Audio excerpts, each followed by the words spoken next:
Ar esate kada nors atkreipę dėmesį, prie kurių produktų kyla jūsų ranka, kai susidurėte su įtampa ir stresu?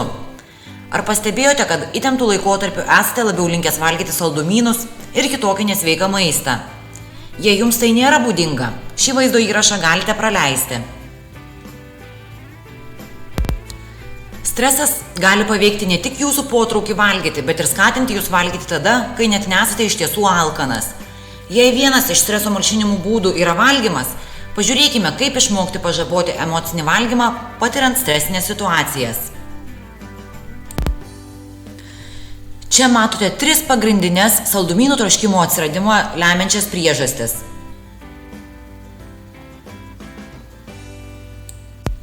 Saldumynai suteikia mums psichologinio komforto jausmą.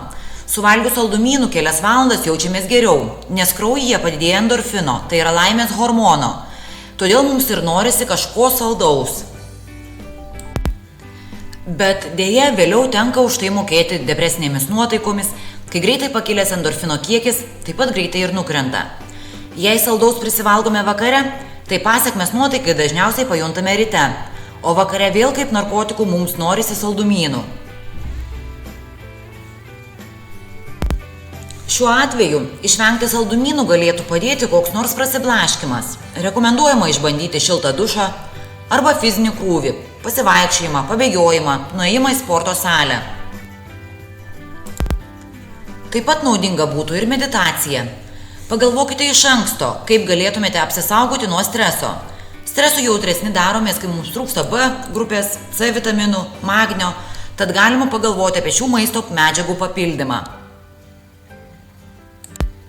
Saldumynų norisi ir tada, kai išalkstame ir kraujyje nukrenta gliukozės kiekis. Tokiu atveju tiesiog reikia pavalgyti normalaus maisto. Tik numalšinus alkį, jei vis dar yra poreikis, galima suvalgyti šiek tiek saldaus ir iš karto šiek tiek pasportuoti arba pasivaikščioti lauke. Tai ne tik padidins sotumo jausmą, bet ir paspartins natūralią ir sveiką laimės hormono endorfino gamybą. Kai valgome mažai baltyminių produktų, dažnai padidėja noras valgyti ką nors saldaus. Tad svarbu, kad mityba būtų pilnavertė. Potraukis saldumynams taip pat mažina chromas ir omega-3 riebiosios rūgštys. Ir blogiausiu atveju, jei jau ryžotės pasmaguriauti, prisipirkote krūvą saldumynų ir prisėdote prie jų, vargu ar ką be pakeisi. Tačiau tokiu atveju galima išmokti šiek tiek pakoreguoti saldumynų valgymą. Turėkite ribotą saldumynų kiekį. Valgydami darykite tai kuo lėčiau ir mėgaukitės. Kuo lėčiau valgysite saldumynus, tuo ilgiau jie bus burnoje, todėl mums reikės mažesnio saldumynų kiekio saldumo poreikio patenkinimui. Ir jokių būdų saldumynų nevalgykite prie televizoriaus, kompiuterio ar knygos. Nukreiptas dėmesys atbukina mūsų saldumo pojūtį ir pasitenkinimą, tad natūralu, kad suvalgome daugiau saldumynų. Po nedidelio saldumynų kiekio geriausia būtų užkąsti normalaus maisto, kuris neleistų gliukozės kiekiui kraujyje greitai nukristi. O dar geriau būtų iš tikrųjų normaliai pavalgyti prieš smaguriaujant. Taip pat vertėtų pasiplanuoti pasivaikščiojimą lauke, tai yra kažkokį fizinį krūvį. Neretai, kai stresą malšiname saldumynais, kalbame apie emocinį, o ne fizinį alkį.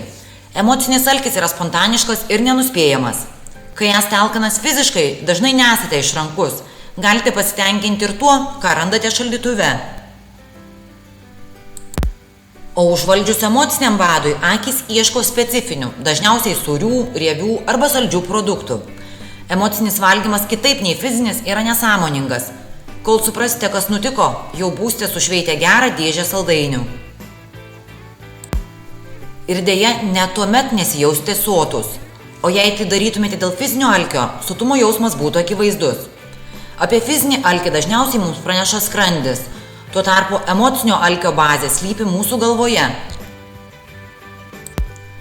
Gali atrodyti, jog slopinti neigiamus jausmus kramsnojant yra veiksminga, tačiau blogiausia tai, kad suvalgyti ir sėkmingai atsikratyti nemalonių jausmų taip ir nepavyksta, arba pavyksta tik labai trumpam. Be to, pavalgius dažnai aplanko dar daugiau nepageidaujamų svečių – gėda, kaltė, savigrauža. O kad galėtume savo padėti, Pirmiausia, mums būtina suprasti priežastį įtraukusią į šį emocinio valgymo verpetą. Šių laikų tempas neįtikėtinai greitas, todėl nieko keista, kad dauguma žmonių, bandydami viską spėti, patenka į nuolatinio chroniško streso spastus. Tada organizme padaugėja kortizolio lygis, o šis hormonas sukelia sūraus, saldaus ir riebaus maisto poreikį. Suvalgius tokio maisto, akimirksniu užlieja energija ir malonumo jausmas. Valgydami tarsi užsimirštame, todėl bandome taip išbaidyti ir kitus nesmagius jausmus – pyktį, baimę, liūdesį, įtampą, nerimą, vienišumą, gėdą ar apmaudą. Kartais kramsnojimas tampa puikiu draugu, kai kamuoja nuobodulys ar tuštumos jausmas. Valgydami lengviau įveikiame bendravimo kliūtis su kitais žmonėmis, tad nejučia įprantame valgyti kitų žmonių draugijoje. Beje, prisiminkite, kad miego trūkumas taip pat turi įtakos didesniam maisto poreikiui dieną ir ypatingai nesveiko maisto poreikiui. Pasižiūrėkime, kaip galėtume pažaboti emocinio valgymo poreikius bei juos įveikti. Raskite kitų veiksmingų būdų neigiamiems jausmams nuslopinti. Jei jaučiatės vieniši, vietoj dar vieno šokoladinio torto, rinkite skambutį artimam draugui. Norėdami numalšinti nerimą, išbandykite pasivaikščiojimą gryname ore. Išvargę, palepinkite save kitais kūniškais malonumais – masažu, vonia. O nuoboduliui įveikti, rinkitės kitą jums patinkančią veiklą – mėgstamą filmą, knygą, draugų kompaniją. Suprasti emocinio valgymo priežastis kartais būna labai sudėtinga. Tam gali padėti dienoraščio rašymas. Stebėkite save ir užsirašykite atvejus, kai norisi prisivalgyti.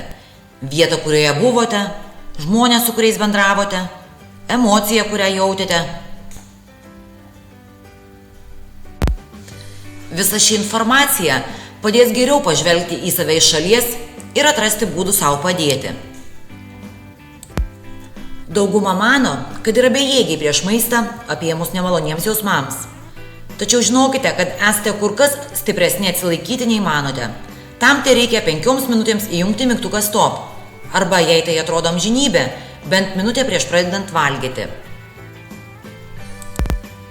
Per tą minutę ar 5 minutės pasistengkite įsiklausyti save ir suprasti, kodėl norite pulti prie maisto.